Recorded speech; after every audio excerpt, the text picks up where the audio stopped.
ओम श्री सूर्य देवाय नमः। आप सभी का हमारे YouTube चैनल पर हार्दिक स्वागत है। आज रविवार के दिन सुने सूरज भगवान की कहानी। एक राजा था, एक रानी। उनके पास सिपाही, घोड़े, दास दासियां, धन दौलत सब कुछ था। सिर्फ उन्हें संतान नहीं थी। इसी कारण राजा रानी बहुत ही दुखी रहते थे। संतान प्राप्ति के लिए उन्होंने हर तरह का दान धर्म, धार्मिक अनुष्ठान, जप मंत्र, व्रत, पूजा पाठ किए, लेकिन कोई फायदा नहीं हुआ। अब राजा रानी दोनों ही बुढ़ापे की ओर बढ़ते गए। बुढ़ापे की ओर बढ़ते गए तो होता क्या है कि दोनों गहन सोच में पड़ गए। अब हमारे इतने बड़े राज्य का क्या होगा? कौन बनेगा इस राज्य का वारिस? कौन लेगा प्रजा की जिम्मेदारी?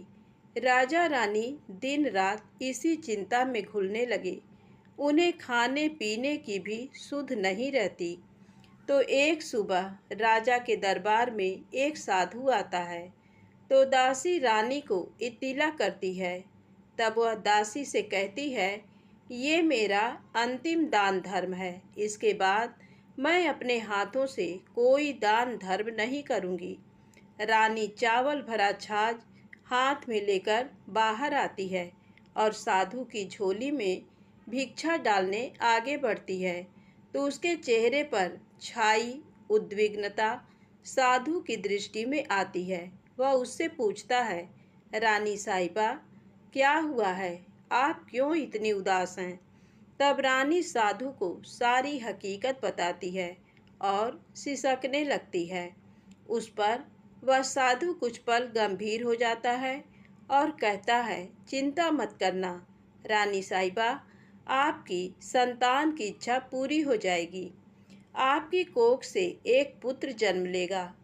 मात्र वह 14 साल तक ही आप लोगों को मिलेगा। उसके आगे वह इस मृत्यु लोक में नहीं रह पाएगा। इससे बढ़कर आपको कुछ देना मेरे लिए संभव नहीं है। अपनी बात पूरी करते उसने अपनी झोली में हाथ डाला, थोड़ी सी भभूत निकालकर रानी को दी और कहा, आप और महाराज दोनों इसे बांटकर ग्रहण करना। तुम्हें जल्द ही पुत्र प्राप्ति होगी। इतना कहकर साधु अपनी राह चला गया। उसके जाने के बाद रानी सोचने लगी, 14 साल तो 14 साल ही सही, उतने समय के लिए हमें पुत्र मिलेगा, यही काफ़ी है। उतने साल तक मैं उसे जी जान से बड़ा करूँगी, उसे ढेर सारा प्यार दुलार दूँगी, अपनी संतान की मुराद पूरी करूँगी। उस रात अपना सारा राजकाज खत्म करके राजा जब रानी के महल में गए तो रानी ने राजा को सारी बात बताई और साधु की दी हुई भभूत राजा को दिखाकर बोली, साधु महाराज ने ये भभूत हम दोनों को ग्रहण करने को कहा है। राजा बोले, इतना दान धर्म किया, जप तप किया, कोई फल नहीं मिला। अब इस भभूत से हमें संतान प्राप्त होगी क्या? उस पर रानी बोली, जब इतना सब कुछ किया तो अब ये भी सही, खामख्वाह उस साधु के क्रोध को क्यों बुलावा दें। राजा को अब किसी पर विश्वास नहीं था, पर रानी को दुख न पहुँचे इसलिए वह राजी हो गया। राजा रानी दोनों नहाते धोते हैं, फिर अपने भगवान का नाम स्मरण करते हैं, अपने पुरखों को स्मरण करते हैं और उस साधु महाराज का नाम स्मरण करके वह भभूत बांटकर दोनों खाते हैं। उसके बाद दोनों निश्चिंत होकर सो जाते हैं।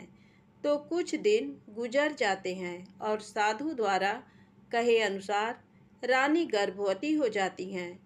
उस पर राजा रानी दोनों की खुशी गगन में नहीं समाती। राजा रानी से बोला, महारानी, सचमुच साधु महाराज की कृपा हो गई। तो 9 माह 9 दिन और 9 घंटे पूरे होकर रानी ने एक सुंदर गोरे चिट्टे पुत्र को जन्म दिया। राजा ने बड़ी धूमधाम से पुत्र का नामकरण किया। सारे राज्य में 8 दिन तक अन्न संतर्पण रखा, उत्सव मनाया गया। अब पुत्र की कुंडली देखने के लिए राज्य के सबसे विद्वान पंडित जी को बुलाया। तो कुंडली देखकर पंडित जी बड़े चिंतित हो गए। कहने लगे, महाराज, हमारा राजपुत्र सिर्फ 14 साल तक हमारे पास रहेगा। राजा को इस बात की भनक थी ही, रानी को भी। साधु महाराज की बात याद थी।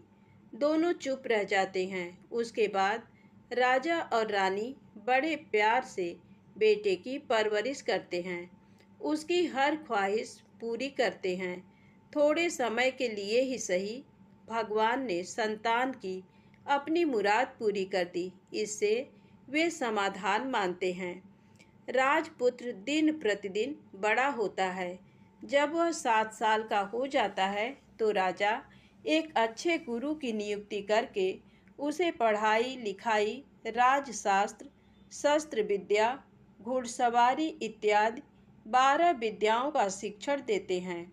जब वह सब शास्त्र विद्या में पारंगत हो जाता है और 12 साल की उम्र का हो जाता है, तब एक अच्छी सी राजकन्या खोजकर उसकी शादी कर देते हैं।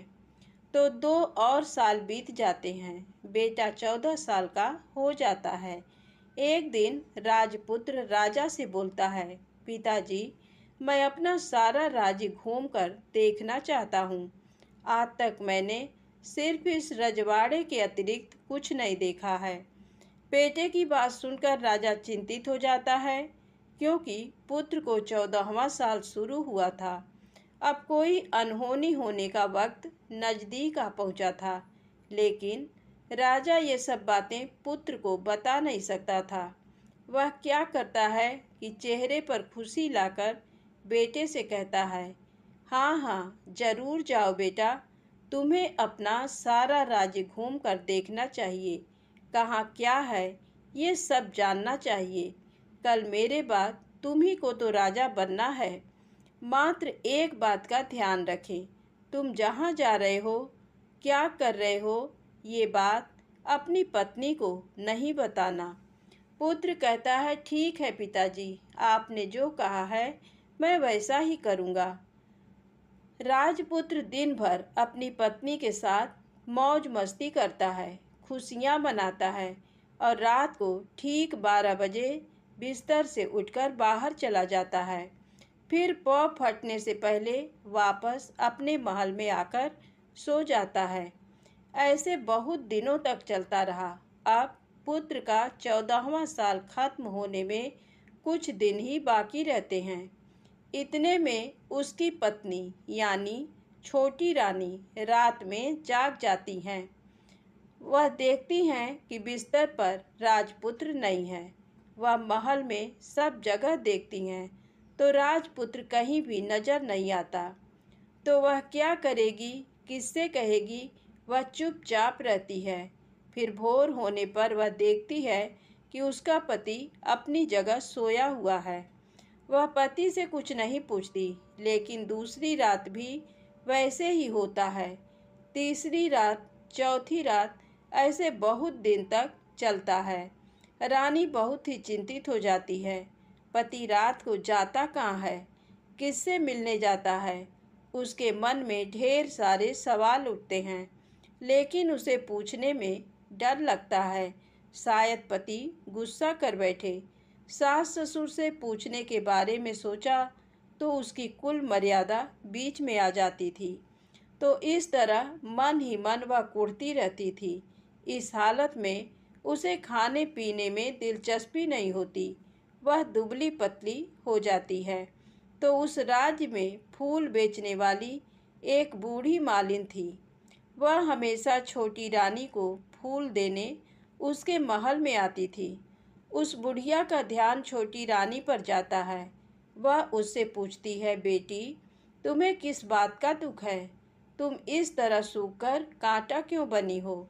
उस पर रानी कहती है, क्या बताऊं तुम्हें अम्मा, तुम्हारा राजपुत्र हर रात बिस्तर पर से उठकर कहीं चला जाता है और सुबह भोर होते ही वापस आकर सोता है। वह कहाँ जाता है? प्रेमिका से मिलने जाता है क्या? ये सोच सोचकर मैं अन्न जल ग्रहण नहीं कर पाती और सूख सूख कर इस तरह कांटा बन गई हूँ। बुढ़िया सब बात सुनकर उसे एक उपाय बताती है। तो बेटी ऐसा करना, आज रात तुम सोना मत, उसके पीछे जाकर देखना कि वह कहाँ जाता है, क्या करता है, उसकी अच्छी तरह से पहरेदारी करना। पर मुझे नींद आ गई तो तुम्हें नींद ना आए, इसलिए एक काम करना, अपने बाएं हाथ की उंगली में एक जख्म करना, उस पर थोड़ी सी मिर्च छिड़कना, उससे तुम्हें बड़ी जलन होगी और उस पीड़ा से तुम्हें रात भर नींद नहीं आएगी। रानी बुढ़िया के कहे अनुसार करती हैं। उंगली की जलन से उसे बड़ी देर तक नींद नहीं आती, लेकिन बाद में वह सो जाती है। दूसरे दिन सुबह बुढ़िया फूल लेकर उसके महल में पहुंचती है और पूछती है, क्या हुआ बेटी, देख पाई पति कहाँ जाता है? रानी कहती है, नहीं अम्मा, पहले कुछ समय जलन के कारण मुझे नींद नहीं आई, पर कुछ देर पश्चात मैं सो गई। बुढ़िया कहती है, कोई बात नहीं, आज तुम उंगली पर पहले से थोड़ा बड़ा जख्म करना और ज़्यादा मिर्च लगाना। तो रानी वैसे ही करती है, परंतु वह सिर्फ पति के बिस्तर से उठकर बाहर निकलते वक्त तक जाग पाई। वह उसके पीछे नहीं जा सकी, क्योंकि उसकी आंखें उस समय तक मूंद गई थी। दूसरे दिन सुबह बुढ़िया आती है तो उसने पूछने से पहले ही रानी रो कर कहती है, अम्मा, मैं आज भी उनकी पहरेदारी ठीक तरह नहीं कर पाई। बुढ़िया कहती है, रोना नहीं बेटी, सब कुछ ठीक हो जाएगा। तुम आज रात जख्म और बड़ा करना और उस पर ज़्यादा मिर्च छिड़कना, और एक काम करना, वह जब जाने के लिए निकलता है तो उसका रास्ता रोकना। बुढ़िया ने जैसा बताया रानी वैसा ही करती है। आज रात उसे नींद नहीं आती। पति रात 12 बजे बिस्तर से उठकर जब महल से निकलने के लिए चलने लगता है तो वह बुढ़िया ने जैसे बताया वैसे ही करती है। दौड़ कर जाकर पति का रास्ता रोकती है और कहती है, कहाँ जा रहे हो, किससे मिलने जा रहे हो, मुझे बताओ। राजपुत्र उसे समझाने की बहुत कोशिश करता है। देखो, अगर मैंने तुम्हें वह बताया तो मैं तुम्हें दोबारा नहीं मिल पाऊंगा। रानी कहती है, कोई बात नहीं, ना मिल पाओ, लेकिन आप रात के समय कहाँ जाते हो ये मुझे पहले बता दीजिए। राजपुत्र निरुपाय हो जाता है। पत्नी की जिद के आगे उसकी एक नहीं चल पाती। ठीक उसी समय उसका 14वां साल खत्म होकर 15वां साल लगने वाला था। जो होता है वह हो जाने दो, वह सोचता है, और कुछ चावल मंत्रों से सिद्ध करके पत्नी को देकर कहता है, इन चावलों के दानों को दोनों हाथों की मुट्ठी में पकड़ना। पहले दाएं हाथ में पकड़े चावल मेरे ऊपर फेंकना। मैं कौन हूँ तुम्हें पता चल जाएगा। बाद में बाएं हाथ में पकड़े चावल मेरे ऊपर फेंकना। मैं जैसा था तुम्हें मिल जाऊंगा, लेकिन यदि तुम बाएं हाथ के चावल मेरे ऊपर फेंकना भूल गई तो मैं तुम्हें कभी नहीं मिल पाऊंगा। रानी ने कहा, नहीं भूलूंगी।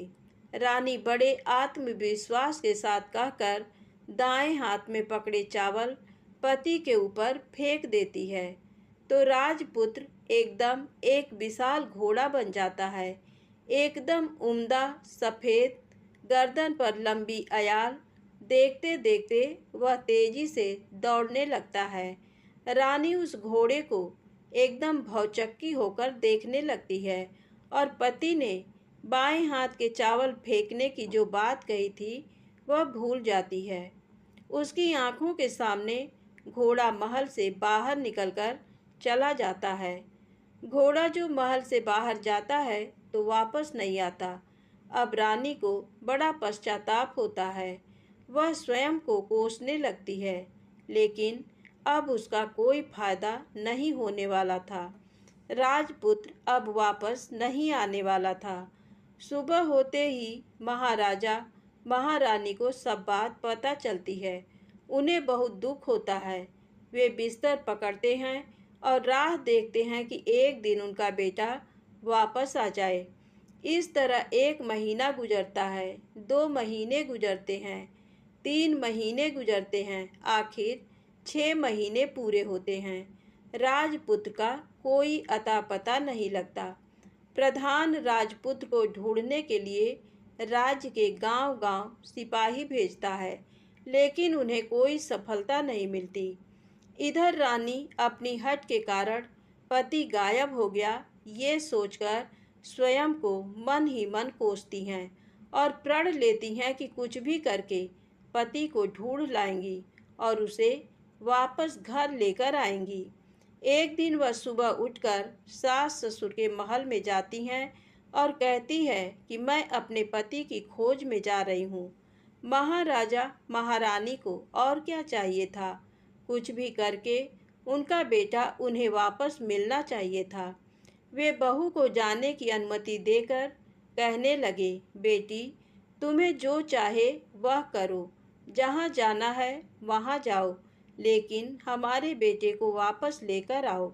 अब रानी अपना शाही वेश बदलकर एक सेठानी बन जाती है। कुछ दास दासियों को, कुछ नौकरों को साथ ले लिया, कुछ सामान साथ लिया और राज्य की सीमा पर जाकर वहाँ एक भोजनालय खोल दिया। वहाँ आने वाले सब यात्रियों को खाना मुफ्त में देने लगी। मात्र एक शर्त रखी कि खाने वाले को उसकी देखी कोई अजीब चीज उसकी मालकिन को यानी राजकन्या को बतानी पड़ेगी। तो वहाँ आने वाला हर नागरिक अपनी तरफ से मैंने ये देखा, मैंने वह देखा कहकर वहाँ से मुफ्त खाना खाकर जाता था।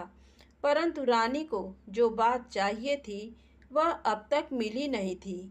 ऐसे ही कुछ दिन बीत गए तो इधर क्या होता है कि रानी के महल में फूल लेकर जाने वाली बुढ़िया के एक बेटा और बहू थे।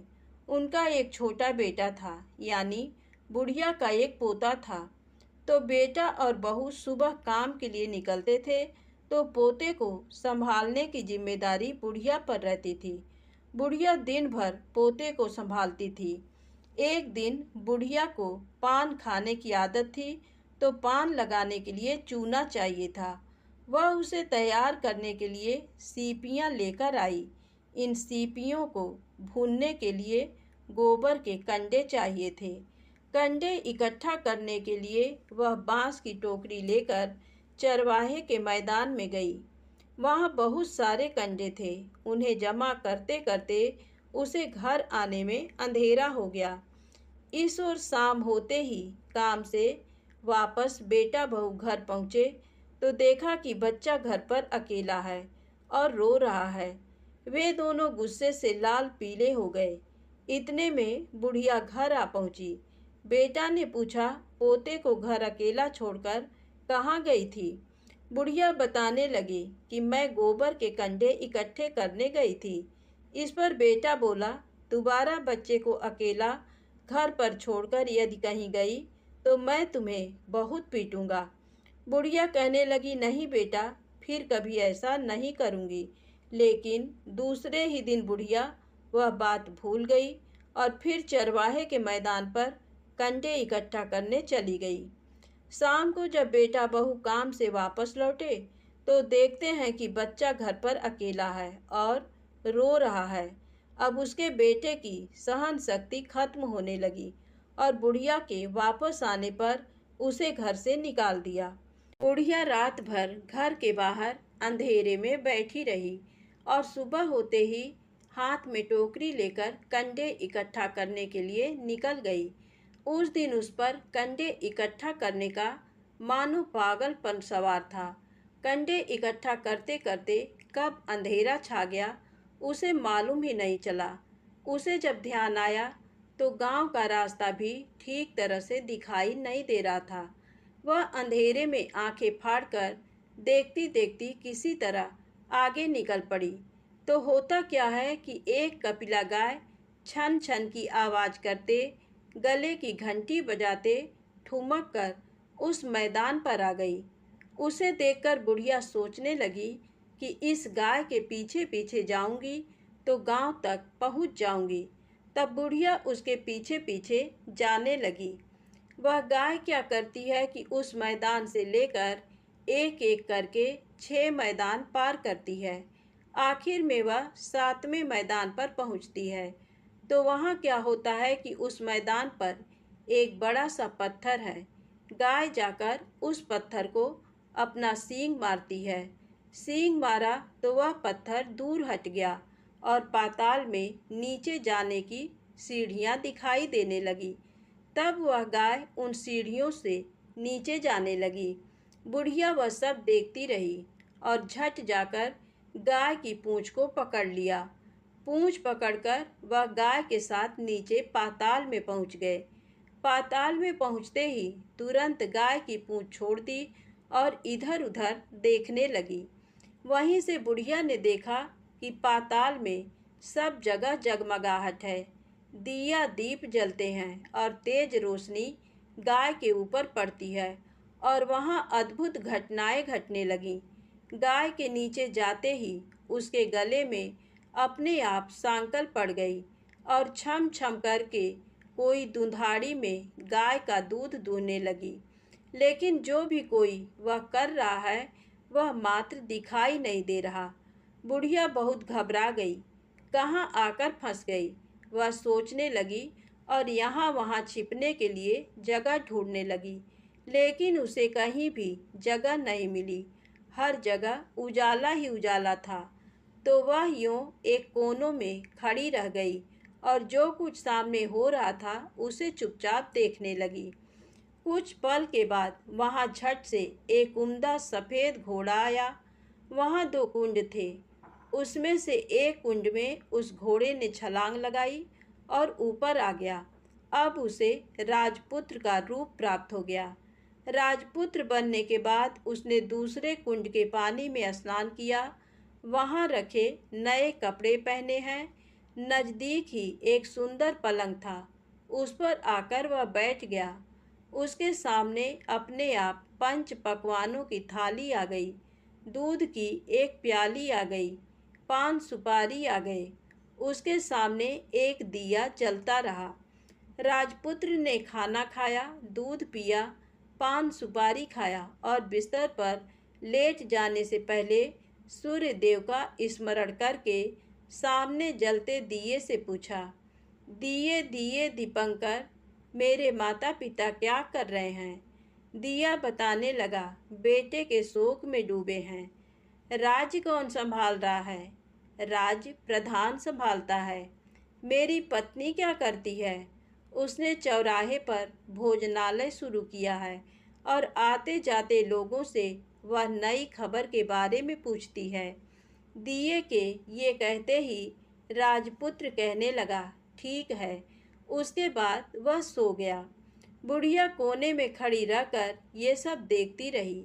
ऐसी अद्भुत घटना उसने जिंदगी में पहली बार देखी थी। उसे अंदर ही अंदर चुलबुलाहट होने लगी। वह अपनी भूख प्यास भूल गई और आगे क्या होता है कि उसे उत्सुकता से देखने लगती है। लेकिन उसके बाद और कुछ घटनाएं नहीं घटती। रात गुजर गई और सुबह हो गई। सुबह होने पर पलंग पर सोया राजपुत्र उठा और फिर से पहले वाले कुंड में छलांग लगाई। तो अब वह फिर से घोड़ा बनकर कुंड से बाहर आ गया। बाहर आते ही वह तेजी से उस पाताल नगरी से बाहर निकल गया। लेकिन वह कहाँ गया, बुढ़िया को कुछ पता नहीं चला। उसके बाद पिछली रात की तरह कोई उस गाय का छम छम करके दूध दोहने लगा। जैसे ही दूध दुहाना खत्म हुआ, उसके गले की सांकल अपने आप खुल गई और वह गाय तेजी से ऊपर जाने वाली सीढ़ियाँ की ओर भागने लगी। गाय को दौड़ते देखकर बुढ़िया सोचने लगी, अब गाय के साथ यहाँ से ऊपर जाना ही समझदारी है, नहीं तो कोई मुसीबत आकर मेरे ऊपर टपक जाएगी। झट से उसने गाय की पूंछ पकड़ ली और गाय के साथ ऊपर आ गई।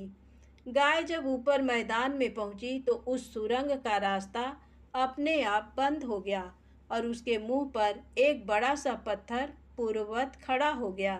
ऊपर आकर वह गाय जंगल की ओर निकल गई।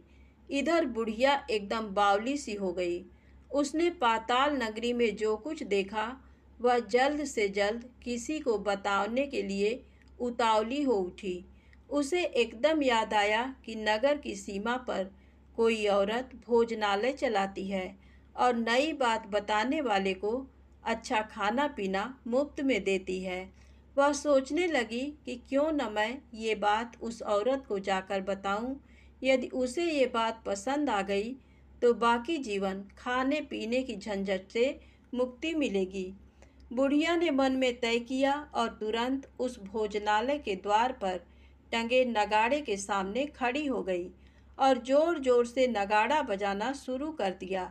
नगाड़े का इस तरह शोर सुनकर मालकिन यानी छोटी रानी मन में प्रसन्न हो जाती हैं कि शायद कोई बड़ी बात लेकर यहाँ आया है। रानी सिपाहियों को आदेश देती है, जाइए और जो कोई आया है उसकी अच्छी खातिरदारी कीजिए। आदेश पाते ही सिपाही नीचे दौड़ गए तो एक बुढ़िया नगाड़ा बजा रही है। उन्होंने पूछा, क्यों री बुढ़िया, क्या हुआ, क्यों नगाड़ा बजा रही हो? बुढ़िया बोली, कुछ नहीं बेटा, यहाँ खाना मिलता है ना, इसलिए आई हूँ।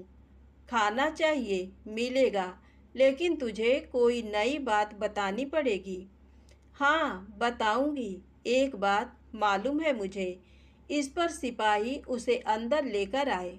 उनको मालकिन का आदेश था कि जो कोई बूढ़ा बुजुर्ग वहाँ आए उनके साथ अच्छी तरह पेश आना, उनका अच्छा आदर आतिथ्य करना। तो सिपाही ने उस बुढ़िया का भरपूर आदर आतिथ्य किया। उसे बड़ी सी थाली भरकर व्यंजन परोसते हैं। बुढ़िया कुछ दिनों से भूखी थी, वह खाने पर टूट पड़ी। खाना खाने के बाद सिपाही ने उसे नई साड़ी पहनने को दी। उसके बाद उसे लेकर रानी के पास आए। बुढ़िया और रानी ने तुरंत एक दूसरे को पहचान लिया। बुढ़िया बोली, बेटी तुम? और रानी बोली, अम्मा तुम? बड़ी देर तक दोनों भांति भांति की बातें करती रहीं। आखिर कुंवरनी बुढ़िया से कहने लगी, अम्मा अब बताओ तुमने क्या नई बात देखी है? नई बात? मैंने कोई नई बात देखी नहीं है। वह तो मेरे पास तुम्हें देने के लिए खाने के पैसे नहीं थे, इसलिए मैंने झूठ कहा और नगाड़ा बजाया। रानी ने कहा, अम्मा घबराना नहीं, मैं किसी को तुम्हारा नाम नहीं बताऊंगी। फिर भी बुढ़िया मैंने क्या देखा, कब देखा करके आनाकानी करने लगी। इस पर कुंवरनी ने उससे कहा, देखो अम्मा, यदि तुमने मुझे वह नई बात बताई तो जिंदगी भर मैं तुम्हारी देखभाल करूंगी और तुम्हें रानी माता की तरह रखूंगी। अब बुढ़िया बताने को तैयार हो गई। उसने जो कुछ उस चारागाह वाले मैदान पर देखा था वह सब कुछ कुंवर रानी को बता दिया। बुढ़िया की वे बातें सुनकर कुंवरनी को यकीन हो गया कि वह राजपुत्र उसी का पति है। वह तुरंत बुढ़िया से कहने लगी, अम्मा मुझे उस जगह पर ले चलो। नहीं बेटी, वह पाताल राज्य है, सांप है।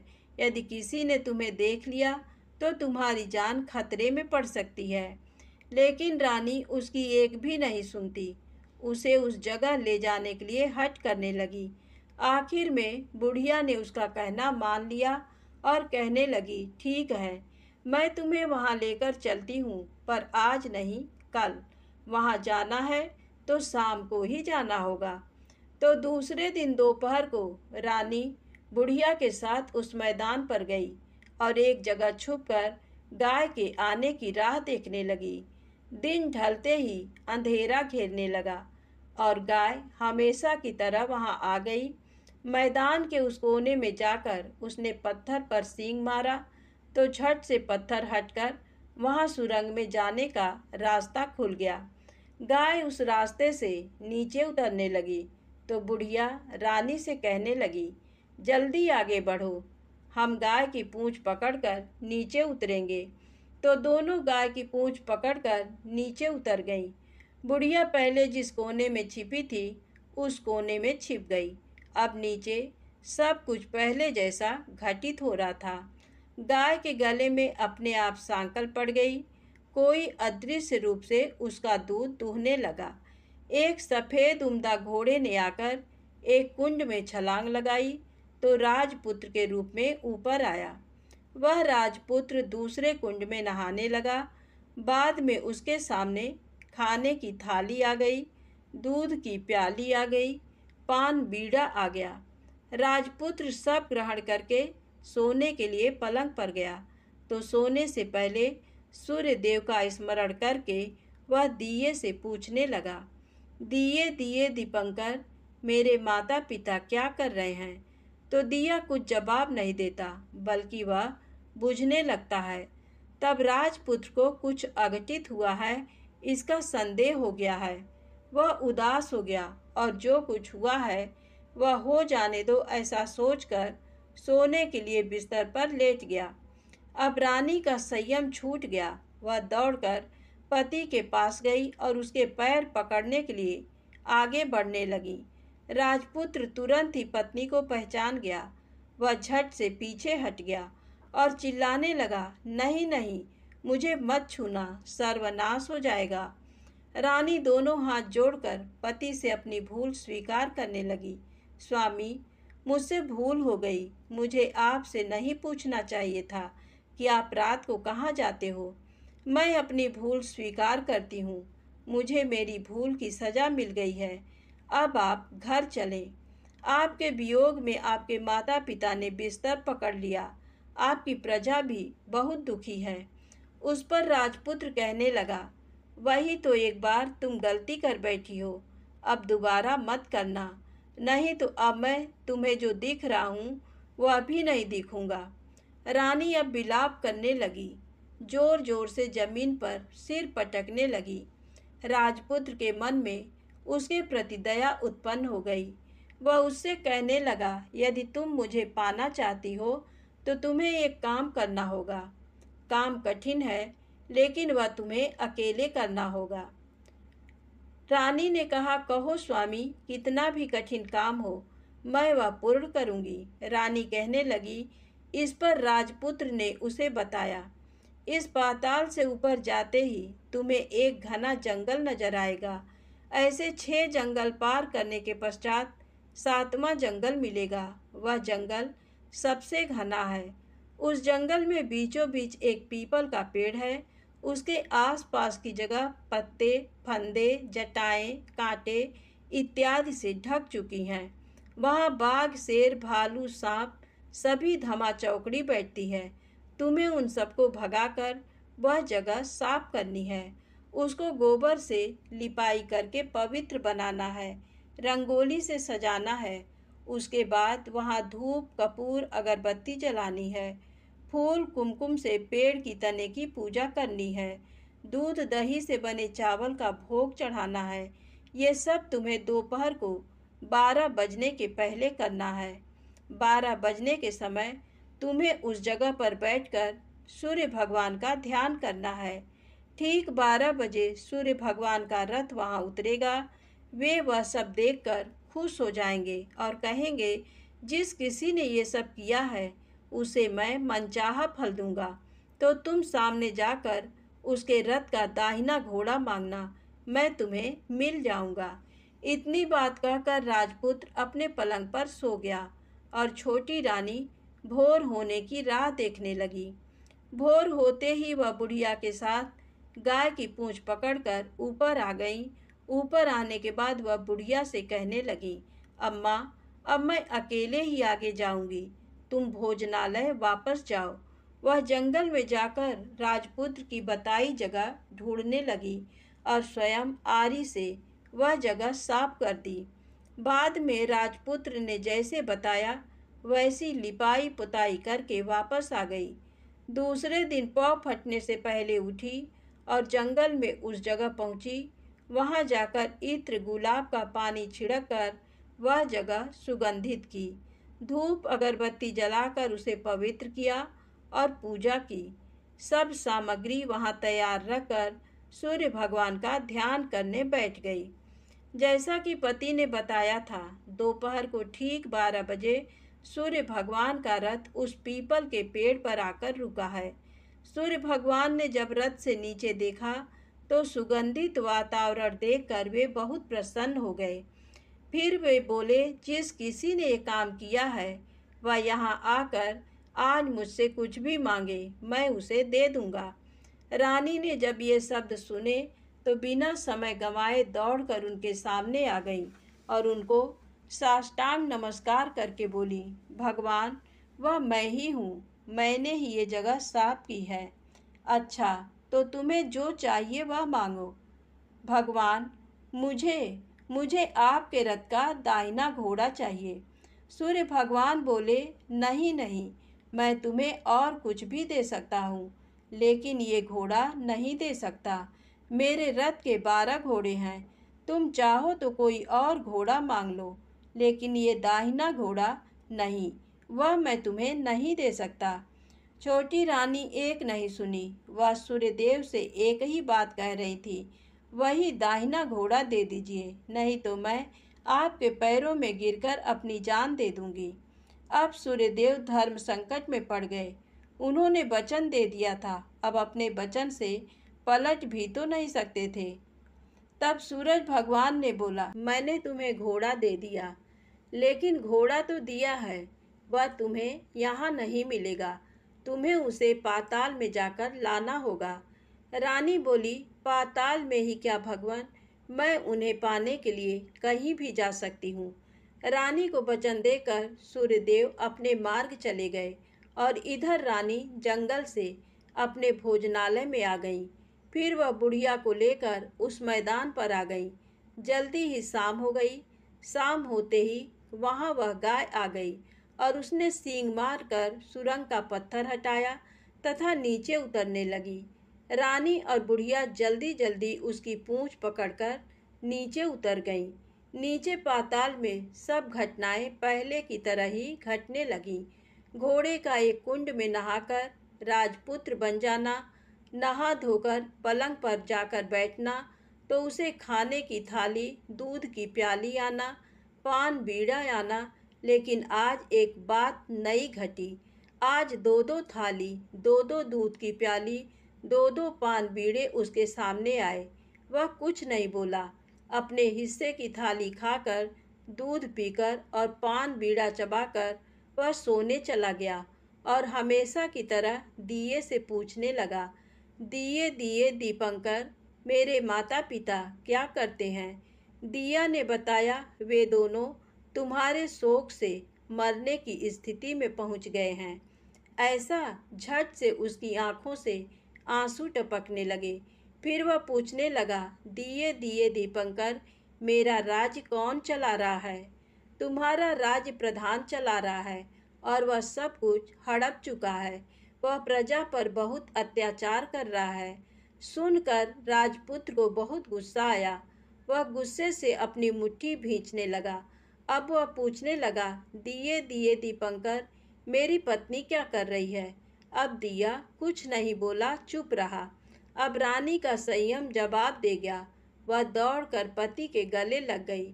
अब मैं तुम्हें मिल गया, राजपुत्र कहने लगा। सच कहते हो, अब आप फिर से घोड़ा तो नहीं बनेंगे? नहीं, दोबारा घोड़ा नहीं बनूंगा। तुमने जो इतने सारे कष्ट उठाए हैं मुझे पाने के लिए, इसलिए सूर्यदेव ने मुझे सदा के लिए घोड़े के जन्म से मुक्त कर दिया है। राजपुत्र ने बड़े प्यार से कहा और उसे गले लगाया, उसके आंसू पोंछे। कुछ देर पश्चात भोर हो गई तो गाय की श्रृंखला टूटकर वह ऊपर भूलोक जाने लगी। रानी, राजपुत्र और बुढ़िया उसकी पूंछ पकड़कर ऊपर आ गए। ऊपर आने पर वे सीधे भोजनालय में पहुँचे। वहाँ का सब सामान लोगों में बांट दिया और उसको ताला लगाकर अपने राज्य में लौट गए। राजपुत्र वापस आता और उसके तेवर देखकर प्रधान घबरा गया। राजपुत्र ने उसे बंदी बनाकर कैद खाने में डाल दिया और राज्य की बागडोर अपने हाथ में ले ली। उसके बाद वह अपने माता पिता को मिलने उनके महल में गया। तब राजपुत्र क्या देखता है कि उसके माता पिता उसके शोक में अस्थिपंजर बने हुए हैं। पुत्र को वापस आया देखकर मरड़ा सन राजा रानी की आंखों से टप टप आंसू बहने लगे। इन दोनों ने पुत्र को गले लगाया, उसे प्यार से सहलाया। इतना होने के बाद उनके सेहत में एकदम सुधार आने लगा। वे अब बिस्तर से उठकर बैठ गए हैं, पुत्र को आशीष देने लगे। राजपुत्र के आने की खबर तुरंत राज्य भर में फैल गई। प्रजा खुशी से फूली नहीं समाई। प्रजाजन राजमहल के सामने इकट्ठे हो गए। राजपुत्र ने भी उन्हें दर्शन दिए और आज से उन्हें कोई दुख नहीं पहुंचाएगा, ऐसा वचन भी दिया। अब राजा अपने पुत्र का राज्याभिषेक करके उसे सिंहासन पर बिठाता है और बहू को महारानी का दर्जा देता है और स्वयं अपनी पत्नी के साथ ईश्वर स्मरण करते खुशी से दिन बिताता है। महाराजा बना राजपुत्र अच्छी तरह से राज्य चलाने लगा और अपनी पत्नी के साथ सुख शांति से जीवन बिताने लगा। उस बुढ़िया को रानी ने अपने पास ही रख लिया। उसकी अच्छी तरह से देखभाल करने लगी। बुढ़िया और उसके बुढ़ापे के दिन खुशी से गुजरने लगे। प्रेम से बोले सूरज भगवान की जय हो।